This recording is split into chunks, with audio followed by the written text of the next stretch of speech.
Hello, my name is Chris Kaminsky, and for my Cornerstone seminar, I'd like to explore the economic sense behind electric vehicles and whether they can be economical absent government tax incentives. People buy electric vehicles for several reasons, among them fuel economy, emissions, a desire to improve the world around them.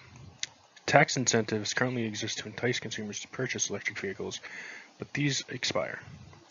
Absent these incentives, do electric vehicles make economic sense?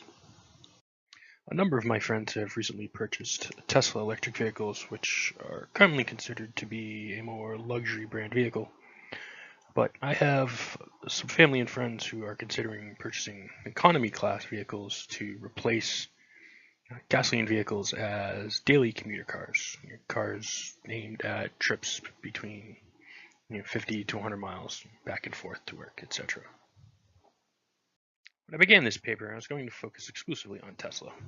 I found this difficult due to the lack of direct comparison among, quote, luxury auto manufacturers.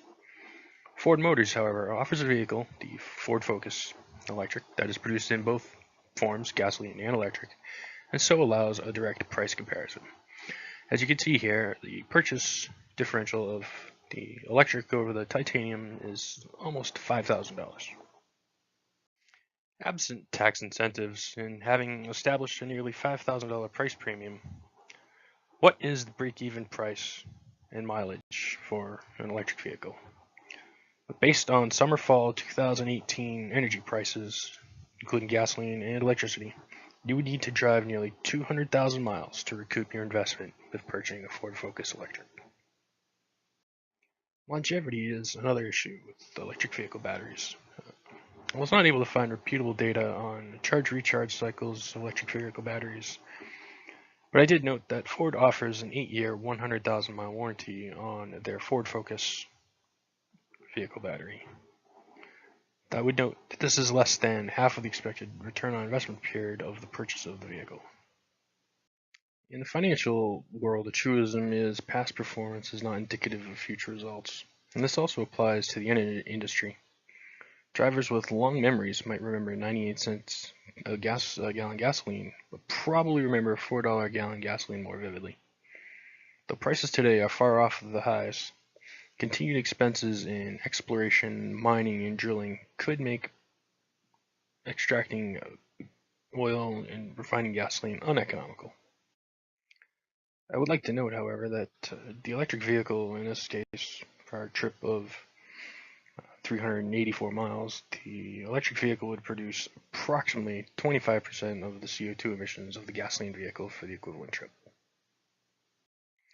I feel this is perhaps the weakest part of my paper in that I did not really research the sheer size of changes required to the electric grid to support a wholesale conversion of our passenger fleet from gasoline to diesel.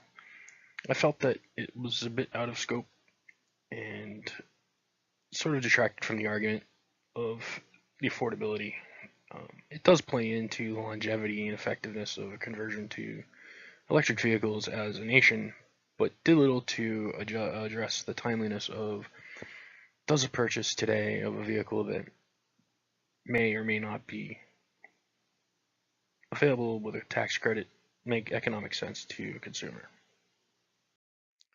But if you're most likely making trips of 30 to 50 or 70 miles round trip, the Ford Focus Electric makes economic sense today. I feel in doing this presentation that looking back at my paper for sources for the slides that I did not present a very strong counterargument to my opponent slash rebuttal, and I split the rebuttal into a number of points, being fuel economy and fuel prices and the pollution of gasoline versus electric vehicles. And I did not really address those, I feel, in a strong manner. There were other aspects of the paper that I were interesting to pursue, from distribution and the electric grid and the requirements that it would take to convert to a wholesale conversion of the American passenger fleet. But I felt that that really distracted from the overall topic of the paper, which was simply put, if you were to go out and purchase an electric vehicle today, would it make sense? Would you ever get your return on investment, and how long would it take? I think the biggest takeaways from this course were that I started with a very biased argument, and that I was very anti-Tesla. And as I began really exploring into it, my research sort of reinforced a number of my biased points with regards to the return on investment period and the buyback and the buy-in slash break-even periods, the effect that the tax credit had on that purchase price and that return on investment period. But then it opened up some additional avenues of how much does that tax credit distort buyer behavior, as the phase-out period for GM and Tesla begins, and new market entrants like Mercedes, Ferrari, BMW put electric vehicles on the market. How does that credit shift buyer behavior? Will Tesla see a drop off in purchases, etc.? That how much does it distort the market, and is it building a sustainable marketplace for electric vehicles? And I think the research is still out. The numbers just haven't really come in yet, and they'll come in over the next year or so. And then some additional points on additional avenues of research that could create research topics of their own in terms of how much it would take to do a conversion, what requirements of distribution, and what power requirements, and how many new power plants could an electric vehicle be powered from a home solar installation, for example. And while those are all interesting, again, I don't think they directly tied into my research question. It was simply economics. Does it make sense today to purchase an electric vehicle?